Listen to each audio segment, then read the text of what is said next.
September 28th, 2024, and it has been confirmed Hezbollah leader Hassan Nasrallah has been assassinated in an Israeli airstrike in Beirut. Now, I let you guys know this yesterday, that we did not have confirmation, and I told you I'd let you know once we found out, and it has been confirmed he has been eliminated, which means the entire tree of Hezbollah has been taken down. Now, there are still other members of Hezbollah that they are trying to eradicate at this time. Israel is still dropping bombs on Hezbollah in Lebanon to eradicate them, but like I said, it has now been confirmed that the Hezbollah leader Hassan Nasrallah, he has been eliminated, assassinated in the Israeli airstrike in Beirut. Now, in addition to that, though, coming out today, these headlines all coming out in the last 24 hours, Biden and Harris are calling the Israeli strike, the assassination of Hezbollah's Nasrallah, a measure of justice. Now, there are some that are updating, saying that what has unfolded is causing a wedge, a divide between Biden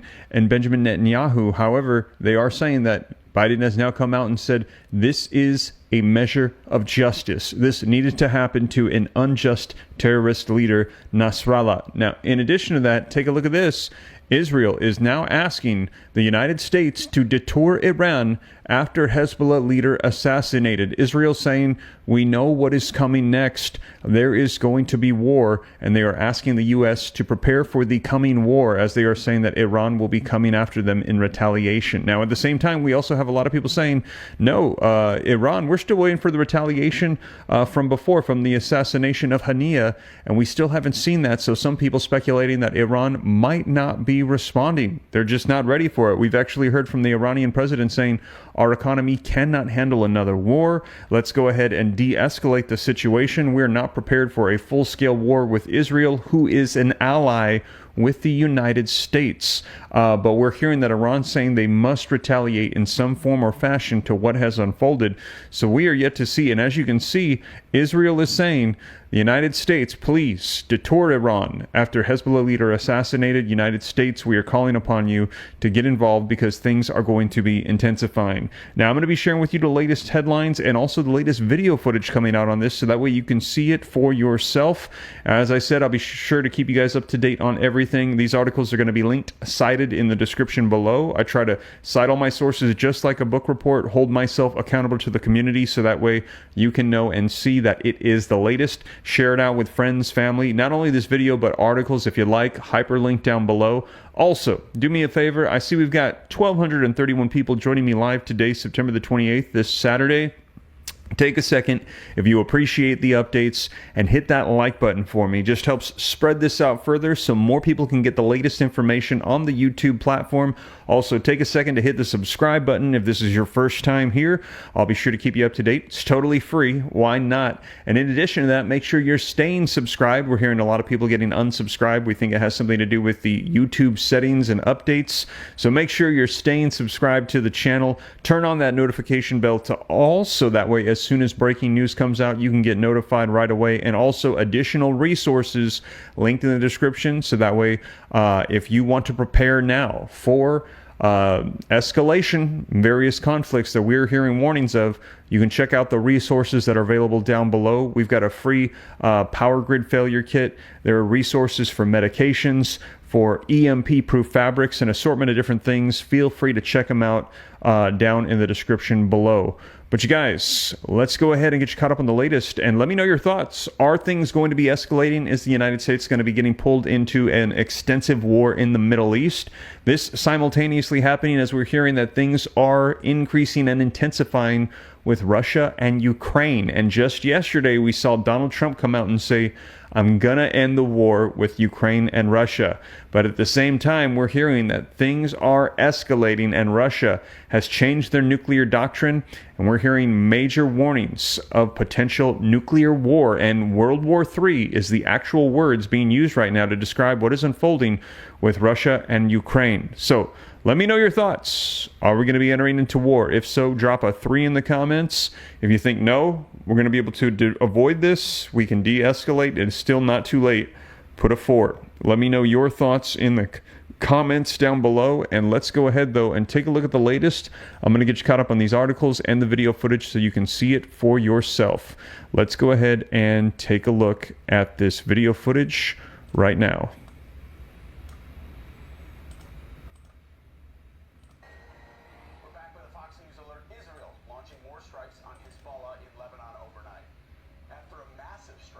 group's headquarters in Beirut that the IDF says killed the Hezbollah leader, Hassan Nasrallah. All this after Israeli Prime Minister Benjamin Netanyahu vowing to win the war in a fiery speech to the UN General Assembly yesterday. As long as Hezbollah chooses the path of war, Israel has no choice, and Israel has every right to remove this threat and return our citizens to their homes safely. And that's exactly what we're doing. Senior Vice President for Research at the Foundation for Defense of Democracy, Dr. Jonathan Schanzer, joins us now. Doctor, thank you for being here. Break down for our audience the significance of the developments of the last 24 hours. We've been focused so much on Gaza. Now, between the pagers and the killing of your leadership and now the killing of Nasrallah, where is Israel in its fight against these groups? Well, this was a major momentum shift last night across the entire Middle East. This is something that Lebanese are cheering, that Syrians are cheering. You got to remember Hezbollah took part in the civil war there that led to the slaughter of tens of thousands. The Israelis are obviously cheering it. There are Iranians that are cheering it. By the way, Americans and French who suffered from Hezbollah. We're back with a Fox News alert. Israel launching more strikes on Hezbollah in Lebanon overnight after a massive strike on the group's headquarters in Beirut that the IDF says killed the Hezbollah leader, Hassan Nasrallah. All this after Israeli Prime Minister Benjamin Netanyahu vowing to win the war in a fiery speech to the UN General Assembly yesterday. As long as Hezbollah chooses the path of war, Israel has no choice, and Israel has every right to remove this threat and return our citizens to their homes safely. And that's exactly what we're doing. Senior Vice President for Research at the Foundation for Defense of Democracy, Dr. Jonathan Schanzer, joins us now. Doctor, thank you for being here. Break down for our audience the significance of the developments of the last 24 hours. We've been focused so much on Gaza. Now, between the pagers and the killing of senior leadership and now the killing of Nasrallah, where is Israel in its fight against these groups? Well, this was a major momentum shift last night across the entire Middle East. This is something that Lebanese are cheering, that Syrians are cheering. You got to remember Hezbollah took part in the civil war there that led to the slaughter of tens of thousands. The Israelis are obviously cheering it. There are Iranians that are cheering it. By the way, Americans and French who suffered from Hezbollah attacks should also be cheering this.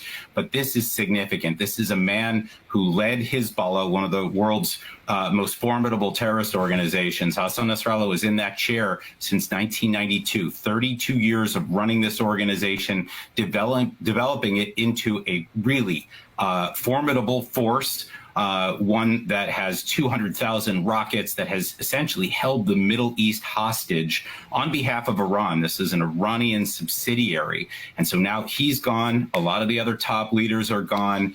The Israelis are now openly mulling a possible ground operation in South Lebanon to finally take care of the threat that I think you rightly note has gone unnoted here in our media. Hezbollah has fired something like 8,000 rockets, missiles, and drones at Israel since October 7th. It's a war in its own right. And you finally see the Israelis turning the tide after 11 months. It's really a remarkable day. Unlike Hamas, which is tied to Iran and its goals, Hezbollah has been a client state of Iran from the very beginning, founded by the Iranian Revolutionary Guard to be an extension of their fight against Israel. What does Iran do now? What is their calculation? That is really the million-dollar question. You know, when you're watching the media in the region right now, everyone's waiting for an official response from the Islamic Republic. There is supposed to be a speech coming up soon by Ali Khamenei, the supreme leader, so-called supreme leader of the Islamic Republic. Last night, the Iranians were, threatening that the Israelis had opened up the gates of hell and that they were coordinating with Hezbollah, promising that there were leaders waiting in the wings to fill the shoes of Hassan Nasrallah. But I got to say, when I look around right now at what Hezbollah has left in terms of leadership, I don't think there's a lot there. I think right now that the Iranians look like they've been beaten, at least on this front. But you've got to remember also, the Iranians have been fighting Israel on 7 fronts. They still have Shiite militias in Iraq and Syria that can be deployed. They've got the Houthis in Yemen that can be deployed. The Iranians have, of course, their own ballistic missiles and drones that they can fire. They did back in April. They can do it again. So this is a big moment to see whether they try to step in and try to push Israel back, or whether they see that they've lost this round, they go back to their corner, and then we see what happens from there. Yeah, that will tell us a lot, ultimately, about the condition they believe they're in. It's one thing to replace a leader. It's another thing to replace a leader when your entire organizational chart underneath it is gone, which is what's happened with Hezbollah at this point, and for good reason. Dr. Shanzer, thank you for your time. There you have it, you guys, and we heard them say what is going to be Iran's next move. Now, do me a favor, if you can hear me okay, please put a 5x5. Sorry about the microphone issues. Drop a 5x5 if you can hear me and see me okay, as I am transitioning now to the articles to get you caught up on the latest as to what they are saying, as now we're hearing that Israel is asking the United States to prepare to detour Iran after the Hezbollah leader has been assassinated, as we're hearing that, man, it is looking like they're going to be going to war, and Israel is saying, the United States, we need you by our side for what is going to be coming. All right, I see the 5x5, so it sounds good. Let's go ahead and take a look at these articles so that way you can see the latest coming out, and this coming out just 6 hours ago with the updates. So let's go ahead and take a look. Now, this particular one coming out from Axios 6 hours ago, today, September the 28th, 2024, hyperlinked in the description below so you can see it for yourself. And this article says that Israel has asked the United States to take steps to detour Iran from attacking Israel in response to the Israeli airstrike in Beirut that assassinated Hezbollah leader Hassan Nasrallah and a top Iranian general, 2 Israeli and U.S. officials tell Axios. Now, why it matters, the Israel-Hezbollah conflict was already spiraling into an all-out war, and that's what we're hearing is unfolding right now. They're saying that we are on the verge of all-out war, and we're hearing that this is going to be pulling in Iran, the United States, other nations as well. So they said we're going to all-out war that could pull in Iran, and that was before Israel assassinated Iran's most powerful ally in the region, Nasrallah, an Islamic Revolutionary Guard Corps general. Iran has been careful to avoid any attack on Israel that could pull it into such a war. But officials in Washington, in the United States, in Jerusalem, they are worried Friday's strike could push Tehran over the edge. Now, President Biden issued a statement on Saturday saying that he directed the Secretary of Defense to further enhance the defense posture of the U.S. military forces in the Middle East region to deter aggression and reduce the risk of a broader regional war. So we're hearing that this is the direction we're going. The United States right now, they are preparing. We are prepping for all-out regional war, and the United States would be involved by the side of Israel. Now, the latest. Biden had to call on Saturday on Vice President Kamala Harris and their national security team to receive an update on the situation in the Middle East, review the status of U.S. military force in the region, and direct ongoing diplomatic efforts to de-escalate the conflict, the White House said. Between the lines, the Israeli request for the U.S. support comes after Prime Minister Benjamin Netanyahu flip-flopped on a U.S. push for a ceasefire between Israel and Hezbollah and launched the massive attack without prior consultation, even as the U.S. was urging de-escalation. Now, I had shared this with you that the United States was pretty upset and shocked with the attacks that took place because the United States had told the world that we're on the verge of a ceasefire. We are on the beginnings of an agreement, and we believe that when Benjamin Netanyahu comes over to the United States and speaks addressing the UN, that we're going to have this all taken care of and addressed. Well, turns out that that was not the case, and in that UN address, we actually saw Benjamin Netanyahu address Iran directly and say, "We will strike you if you strike us. We are sick of the UN's anti-Semitic bile and very, very just drawing the line in the sand, saying we will not stop and we're about to continue on." And he held up 2 charts. One said the blessings and one said the curses with various nations on them. So the United States was pushing for a ceasefire, and we're hearing that it is beyond the point of that at this time. Now, the article says that President Biden and his administration have stressed that they had no prior knowledge of the attack that ended the life of Nasrallah, but they also haven't criticized it and have issued statements supporting Israel's right to defense. Nasrallah was a bad guy, but it is frustrating that the Israelis are doing this without consulting us and then ask that we clean up when it comes to deterring Iran, one U.S. official told Axios. So they're saying the United States is pushing for a diplomatic solution. They believe that potentially Israel could have been going that way, and now they're saying that then they flipped and they just went for all-out war. However, we're hearing from Israel that there is no diplomatic solution, that there is no agreement that has been presented at this time that they feel is aligned with what they want, which is getting back the hostages and stopping the relentless, brutal attacks from these terrorist groups. Now, another U.S. official said Nasrallah has blood on his hands, but the Biden administration doesn't see how Israel's whack-a-mole approach will address the larger strategic picture. Now, what they're saying, the statement from Biden said Nasrallah's assassination is a measure of justice for his many victims, and the U.S. fully supports Israel's right to defend itself against Iranian-supported terrorist groups. The U.S.'s goal is to de-escalate the ongoing conflict in both Gaza and Lebanon through diplomatic means. It continues mentioning negotiations for a deal to release hostages held by Hamas and establish a ceasefire in Gaza, and for a deal to return people to their homes on both sides of the Israel-Lebanon border. It is time for these deals to close, for the threats to Israel to be removed, and for broader Middle East regions to gain greater stability. Now, the driving news, Iranian Supreme Leader Ali Khamenei issued a statement Saturday that didn't defer directly to the death of Nasrallah, one of his closest foreign partners, but insists that Israel's attack will not weaken Hezbollah.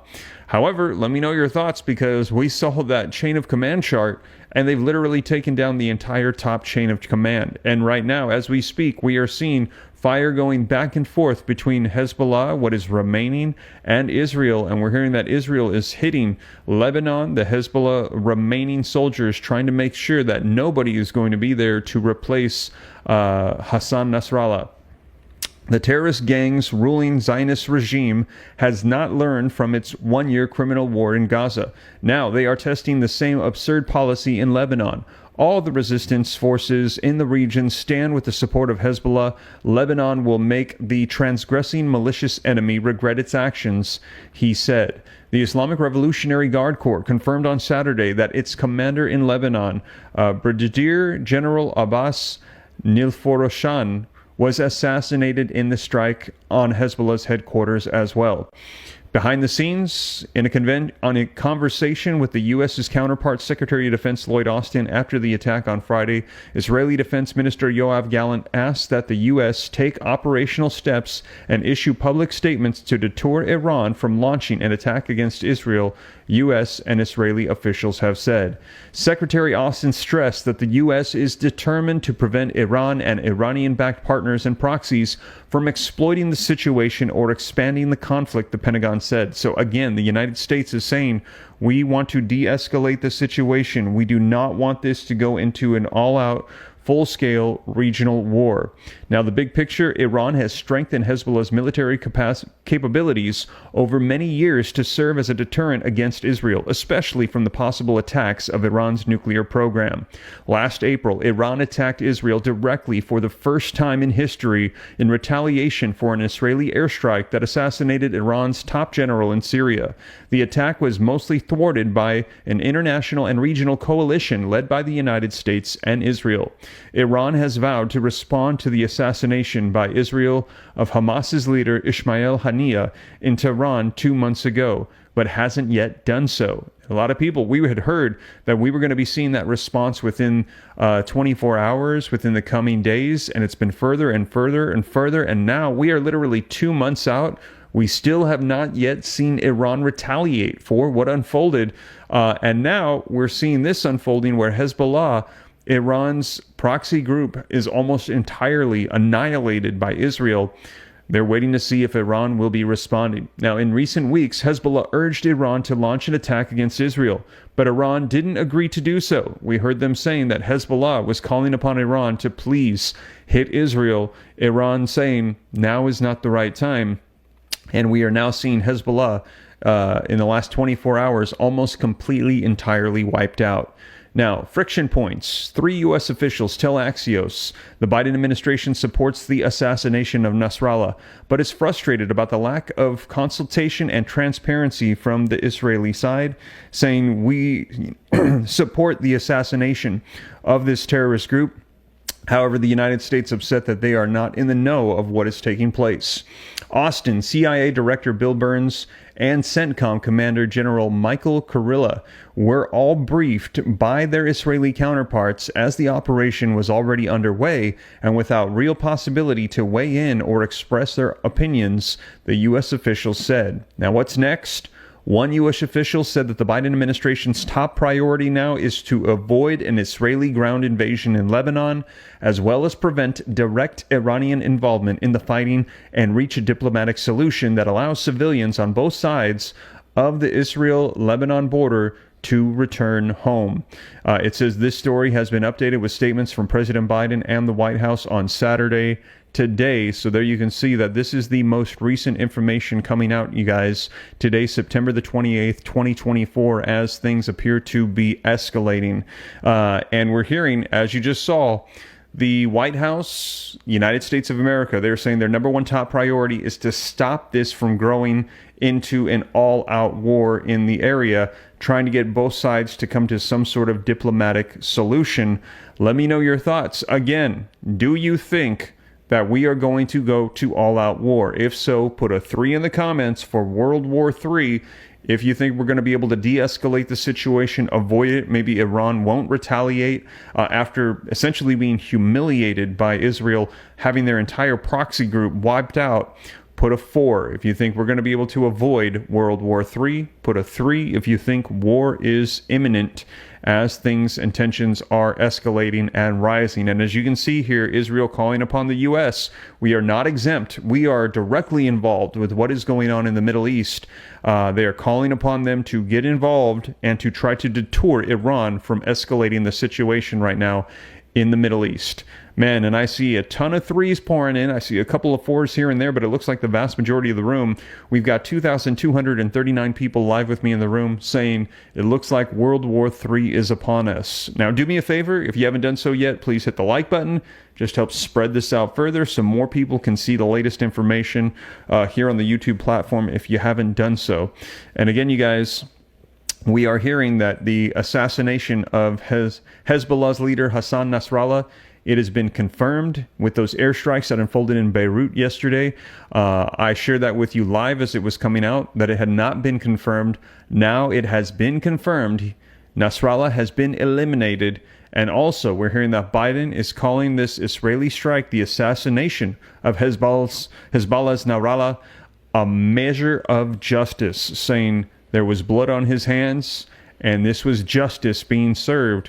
But we're also hearing this is driving a wedge in the relationship between the Biden administration and Netanyahu, as they're saying, you're making these moves, you're not letting us know what's going on, and it's becoming very difficult. The United States not happy with what is going on. So we will see, though, because things are intensifying, and like I said, there's actually attacks going on still right now as we speak. However, the top chain of command has fallen apart for Hezbollah. And also, we're hearing the communications have totally crumbled and fallen apart after those attacks on the pagers, the walkie-talkies, the electronic devices that they use for communications, all being destroyed.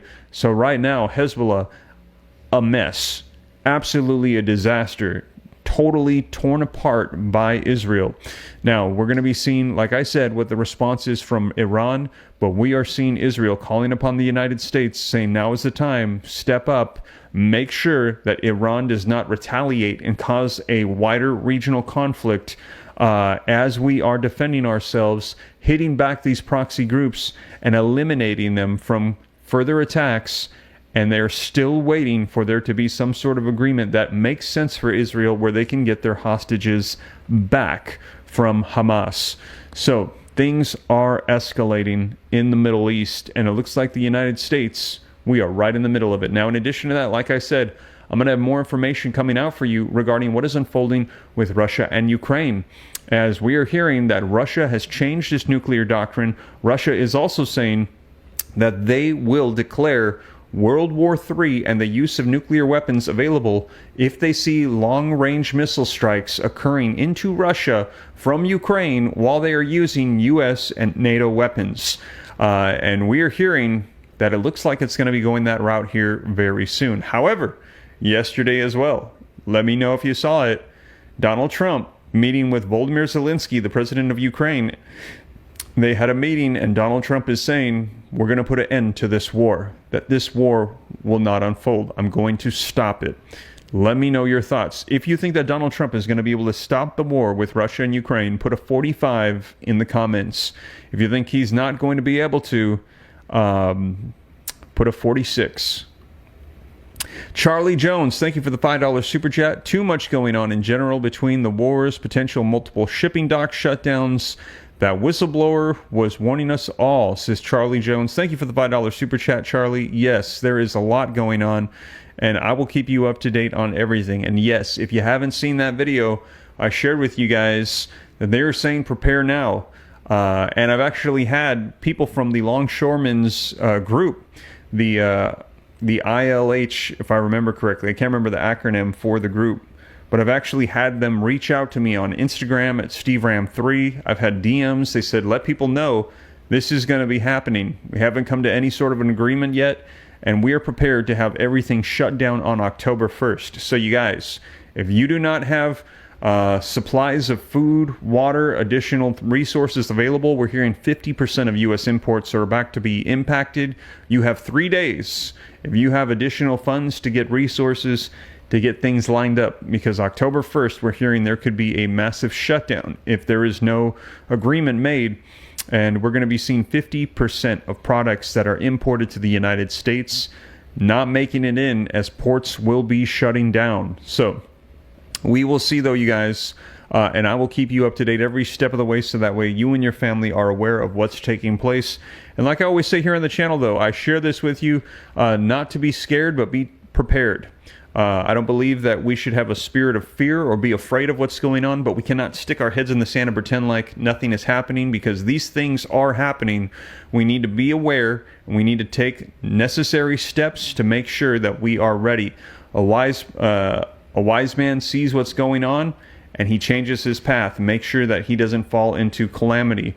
But the fool sees what's going on, the simple, and just keeps going and falls into calamity. So the proverb says we need to be not scared but prepared, and knowledge is power, but the application of knowledge is power. I always say knowing what's going on and then taking the next steps to make sure that we are ready. So like I said, though, I will keep you guys up to date on everything, so that way you know exactly what is going on here on the channel. And again, do me a favor, if you appreciate that, take a second. We've got almost 2,400 people on with me live. Hit that like button, help spread this out further so more people can see the latest. Also, subscribe to stay up to date. It's totally free. Why not? And all of these articles that I'm referencing, linked in the description. I cite all the resources like a book report, so that way you can see it for yourself. But that is the latest, you guys. Thank you so much for joining me. I'll keep you up to date, and I'll catch you in the next one. Take care. God bless. This is Steve.